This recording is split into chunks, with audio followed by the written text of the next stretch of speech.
Gulf breaking ന്യൂസിലേക്ക് സ്വാഗതം. പ്രവാസ ലോകത്തെ വിവിധ വാർത്തകൾക്കായി ഈ ചാനൽ സബ്സ്ക്രൈബ് ചെയ്യൂ. 10 വർഷത്തിലധികം പഴക്കമുള്ള 6 ലക്ഷത്തിലധികം ഗതാഗത നിയമ ലംഘനങ്ങൾക്ക് പ്രത്യേക വ്യവസ്ഥകൾ പാലിച്ചാൽ ഇളവ് ലഭിക്കുമെന്ന് ഷാർജ പോലീസ് അറിയിച്ചു. ദീർഘകാലമായി നിലനിൽക്കുന്ന ഗതാഗത പ്രശ്നങ്ങളും കാലഹരണപ്പെട്ട വാഹന രജിസ്ട്രേഷനുകളും പരിഹരിക്കുക എന്ന ലക്ഷ്യത്തോടെ ഷാർജ എക്സിക്യൂട്ടീവ് കൗൺസിലിന്റെ നിർദ്ദേശത്തിന്റെ ഭാഗമായിട്ടുള്ള നടപടിയാണിത്. വാഹനമോടിക്കുന്നവരുടെ മേൽ ചുമത്തപ്പെട്ട പിഴത്തുകയുടെ ഭാരം കുറയ്ക്കുന്നതിനും റോഡ് സുരക്ഷ പ്രോത്സാഹിപ്പിക്കുന്നതിനുമായാണ് ഷാർജ പോലീസ് ഇത് നടപ്പിലാക്കുന്നത്. ഷാർജ പോലീസിന്റെ കണക്കനുസരിച്ച് നിലവിൽ 44,000-ലധികം വാഹനങ്ങളുടെ രജിസ്ട്രേഷൻ കാലഹരണപ്പെട്ടിട്ടുണ്ട്. ഇവയുടെ ഉടമകളോട് കാലഹരണപ്പെട്ട ട്രാഫിക് പിഴകൾ അടയ്ക്കാൻ ഷാർജ പോലീസിനോട് ആവശ്യപ്പെട്ടു. വാഹനമോടിക്കുന്നവർ traffic and licensing services centre സന്ദർശിച്ച് നടപടിക്രമങ്ങൾ ആരംഭിക്കണമെന്ന് traffic and patrol department director general colonel Muhammad Ali Al Naqbi അഭ്യർത്ഥിച്ചു. ഇളവിന് അപേക്ഷിക്കുന്നതിന് വ്യക്തികൾ 1000 ദിർഹം അപേക്ഷാ ഫീസായി നൽകണം. അതേസമയം ഇനി പറയുന്ന സാഹചര്യങ്ങളിൽ ഫീസ് ഈടാക്കില്ല. വാഹന ഉടമ മരിച്ചാൽ, ഉടമ 10 വർഷത്തിലേറെയായി തുടർച്ചയായി വിദേശത്ത് താമസിക്കുന്ന വ്യക്തിയാണെങ്കിൽ, വാഹനം ഉപേക്ഷിക്കപ്പെട്ട നിലയിലാണെങ്കിലോ, ഉടമയെ ബന്ധപ്പെടാൻ കഴിയുന്നില്ലെങ്കിലോ, ആളുകൾക്ക് UAE-യിലേക്ക് മടങ്ങാൻ കഴിയാത്തതോ മരണമടഞ്ഞതോ ആയ യഥാർത്ഥ കേസുകളുണ്ട്. അത് കണക്കിലെടുക്കുന്നതായും അദ്ദേഹം പറഞ്ഞു. കൂടാതെ ആകെ പിഴ 1000 ദിർഹത്തിൽ താഴെയുള്ളവർക്ക് പ്രോസസ്സിംഗ് ഫീസും നൽകേണ്ടതില്ല. ട്രാഫിക് ഫൈനുകൾ അടയ്ക്കാതെ വാഹനമോടിക്കുന്നവർക്ക് അവരുടെ ട്രാഫിക് റെക്കോർഡ് ക്ലിയർ ആകുന്നതുവരെ ഒരു വാഹനവും രജിസ്റ്റർ ചെയ്യാനോ പുതുക്കാനോ കഴിയില്ലെന്നും അദ്ദേഹം വ്യക്തമാക്കി. കൂടുതൽ എളുപ്പവും സംഘടിതവുമായ പ്രക്രിയ മുന്നോട്ട് കൊണ്ടുപോകുന്നതിനായി BLS പുതിയ ഓൺലൈൻ ടോക്കൺ സിസ്റ്റം അവതരിപ്പിക്കുന്നു. കാത്തിരിപ്പ് സമയം കുറയ്ക്കുന്നതിനും സേവന കാര്യക്ഷമത വർദ്ധിപ്പിക്കുന്നതിനുമായാണ് ഓൺലൈൻ ടോക്കൺ രൂപകൽപ്പന ചെയ്തിരിക്കുന്നത്. വിവിധ ആവശ്യങ്ങൾക്കായി BLS കേന്ദ്രത്തിലേക്ക് പോകുന്നവർ ഓൺലൈൻ ടോക്കൺ സിസ്റ്റം പ്രയോജനപ്പെടുത്തണം. പ്രത്യേക ലിങ്ക് വഴിയാണ് ടോക്കൺ എടുക്കേണ്ടത്. മസ്കറ്റ് BLS കേന്ദ്രത്തിൽ നാളെ മുതൽ പാസ്പോർട്ട്, വിസ, അറ്റസ്റ്റേഷൻ എന്നീ സർവീസുകൾക്ക് ടോക്കൺ ലഭ്യമാണ്. വരും ദിവസങ്ങളിൽ ഒമാനിലെ വിവിധ ഭാഗങ്ങളിലുള്ള കളക്ഷൻ പോയിന്റുകളിലും ടോക്കൺ സൗകര്യം നിലവിൽ വരും. വേനലവധിക്കാലവും ബലിപെരുന്നാളും ഒരുമിച്ചെത്തുന്നതോടെ ഇത്തവണ പ്രവാസികൾക്ക് നാട്ടിലേക്ക് പോകാൻ വലിയ തുക ചെലവാകും. കേരളം ഉൾപ്പെടെ ഇന്ത്യയിലേക്കുള്ള ടിക്കറ്റ് ബുക്കിംഗുകൾ വർദ്ധിച്ചതോടെ വിമാന കമ്പനികൾ നിരക്കും വർദ്ധിപ്പിച്ചു.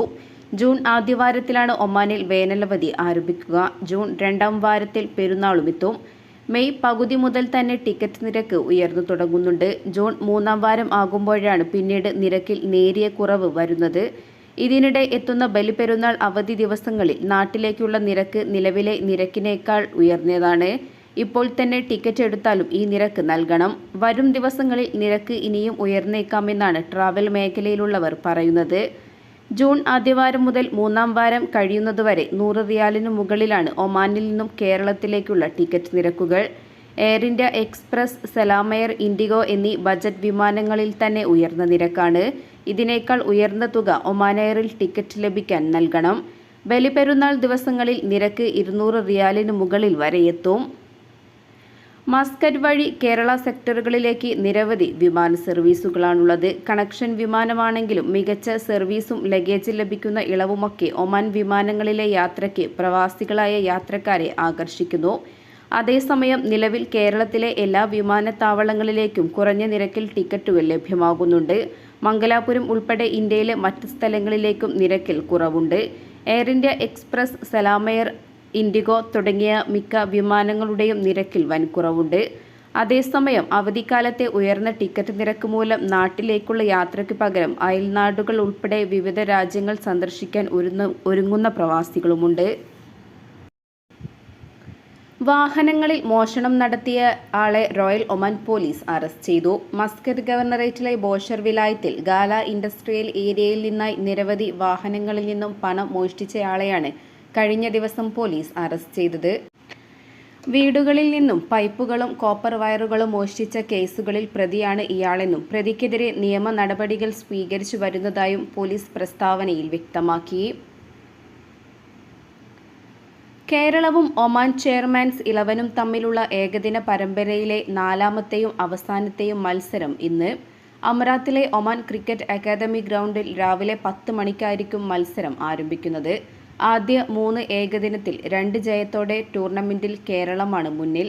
4 വിക്കറ്റിനായിരുന്നു കേരളത്തിന്റെ ആദ്യ വിജയമെങ്കിൽ രണ്ടാം മത്സരത്തിൽ 32 റൺസിന് ഒമാൻ വിജയിച്ചു. എന്നാൽ മൂന്നാം മത്സരത്തിൽ 76 റൺസിനുമായിരുന്നു കേരളത്തിന്റെ തകർപ്പൻ വിജയം. ഇന്നത്തെ മത്സരത്തിന് മുന്നോടിയായി ഇന്നലെയും ഇരു ടീമുകളുടെയും താരങ്ങൾ പരിശീലനത്തിനിറങ്ങിയിരുന്നു. സ്റ്റേഡിയത്തിൽ കാണികൾക്ക് പ്രവേശനം സൗജന്യമാണ്. ഒമാന്റെ മധ്യസ്ഥതയിൽ ഇറാനും അമേരിക്കയും തമ്മിലുള്ള ആണവ കരാർ ചർച്ച അടുത്തയാഴ്ച തുടരും. ഇന്നലെ മസ്കറ്റിൽ നടന്ന 3ാം ഘട്ട ചർച്ചയിലാണ് തീരുമാനം. ഇറാൻ വിദേശകാര്യമന്ത്രി അബ്ബാസ് അറാഗ്ചിയും US പ്രസിഡന്റ് ഡൊണാൾഡ് ട്രംപിന്റെ മിഡിൽ ഈസ്റ്റ് പ്രതിനിധി സ്റ്റീവ് വിറ്റ്കോഫും ഒമാൻ പ്രതിനിധി മുഖേന 6 മണിക്കൂറാണ് പരോക്ഷ ചർച്ച നടത്തിയത്. അടുത്ത മാസം 3-ന് യൂറോപ്പിൽ 4ാം ഘട്ട ചർച്ച നടക്കുമെന്ന് ഒമാൻ വിദേശകാര്യമന്ത്രി ബദർ അൽ ബുസൈദി അറിയിച്ചു. യൂറോപ്പിലെ ഏതെങ്കിലും ഒമാൻ എംബസിയിലായിരിക്കും ചർച്ച. ആണവായുധങ്ങൾ സ്വന്തമാക്കുന്നതിനുള്ള ഇറാന്റെ നീക്കം തടയുന്ന കരാറിൽ വൈകാതെ ഒപ്പുവെക്കാനാകുമെന്ന് US പ്രസിഡന്റ് ഡൊണാൾഡ് ട്രംപ് വിശ്വാസം പ്രകടിപ്പിച്ചു. വിദ്യാർത്ഥികൾക്ക് ചിക്കൻ പോക്സ് റിപ്പോർട്ട് ചെയ്ത സാഹചര്യത്തിൽ ക്ലാസ് ഓൺലൈനിലേക്ക് മാറ്റിയ ഡാർസെറ്റ് ഇന്ത്യൻ സ്കൂൾ നടപടി തുടരും. അടുത്ത മാസം 1 വരെ ക്ലാസുകൾ ഓൺലൈൻ വഴിയാകുമെന്ന് പ്രിൻസിപ്പൽ രക്ഷിതാക്കൾക്ക് അയച്ച സർക്കുലറിൽ അറിയിച്ചു. ആരോഗ്യ മന്ത്രാലയം centre for diseases control and prevention വിഭാഗത്തിന്റെ നിർദ്ദേശത്തിന്റെ അടിസ്ഥാനത്തിലാണ് നടപടി. വാരാന്ത്യം കഴിഞ്ഞാകും ഫിസിക്കൽ ക്ലാസുകൾ പുനരാരംഭിക്കുക. ബാൽവത്തിക മുതൽ 12 വരെയുള്ള മുഴുവൻ ക്ലാസുകളിലും പഠനം ഓൺലൈൻ വഴിയാകും. ബാൽവത്തിക KG ക്ലാസുകളിൽ കഴിഞ്ഞ ആഴ്ചയിൽ 2 ദിവസം അവധി നൽകിയിരുന്നു. അതേസമയം ചിക്കൻ പോക്സ് ബാധിച്ചവരെയും ലക്ഷണങ്ങൾ ഉള്ളവരെയും അവരുടെ സഹോദരങ്ങളെയും ഓഫ്ലൈൻ ക്ലാസുകൾ പുനരാരംഭിക്കുന്ന ദിവസങ്ങളിലും സ്കൂളിലേക്ക് അയക്കരുത് എന്ന നിർദ്ദേശവും നൽകിയിട്ടുണ്ട്. ചിക്കൻ പോക്സ് ഭേദമാകുന്ന ഘട്ടത്തിൽ സ്കൂളിലെത്തുമ്പോൾ മെഡിക്കൽ ഫിറ്റ്നസ് സർട്ടിഫിക്കറ്റ് ഹാജരാക്കണം. അല്ലാത്തവർക്ക് ക്ലാസുകളിലേക്കോ ക്യാമ്പസിലോ പ്രവേശനം അനുവദിക്കില്ല. അസുഖം ബാധിച്ച വിദ്യാർത്ഥികളുടെ വിവരം ക്ലാസ് അധ്യാപകരെ രക്ഷിതാക്കൾ അറിയിക്കണം. കുട്ടികൾക്ക് ആവശ്യമായ ആരോഗ്യ പരിചരണം ഉറപ്പുവരുത്തണമെന്നും സർക്കുലറിൽ ആവശ്യപ്പെട്ടു. ഖസബിൽ 2 വാഹനങ്ങൾ കൂട്ടിയിടിച്ചുണ്ടായ അപകടത്തിൽ മലയാളി യുവാവ് മരണപ്പെട്ടു. കൊല്ലം സ്വദേശി കൃഷ്ണനാണ് മരിച്ചത്. സലാലയിൽ കോൺട്രാക്ടിംഗ് കമ്പനിയിൽ ജോലി ചെയ്തിരുന്ന ജിത്തു കൃഷ്ണൻ ജോലി ആവശ്യാർത്ഥമാണ് ഖസബിൽ പോയത്. വെള്ളിയാഴ്ച വൈകുന്നേരത്തോടെയാണ് അപകടം. 2 കാറുകൾ തമ്മിൽ കൂട്ടിയിടിച്ച് കത്തുകയായിരുന്നു എന്നാണ് പ്രാഥമിക വിവരം. രണ്ടാമത്തെ കാറിലുണ്ടായിരുന്ന ഏഷ്യൻ വംശജരായ 4 പേർക്കും പരിക്കേറ്റിട്ടുണ്ട്. വടക്കൻ ബാത്തിന ഗവർണറേറ്റിലെ സൊഹർ വിലായത്തിൽ വിവിധ കടകളിൽ മോഷണം നടത്തിയ പ്രവാസിയെ റോയൽ ഒമാൻ പോലീസ് അറസ്റ്റ് ചെയ്തു. വാണിജ്യ കേന്ദ്രങ്ങളിൽ നിന്നും പണം അപഹരിച്ച അഫ്ഗാനിസ്ഥാൻ പൗരനാണ് ബാത്തിന പോലീസ് കമാൻഡിന്റെ പിടിയിലായത്. ഇയാൾക്കെതിരെ നിയമ നടപടികൾ സ്വീകരിച്ചു വരുന്നതായി അധികൃതർ വ്യക്തമാക്കി.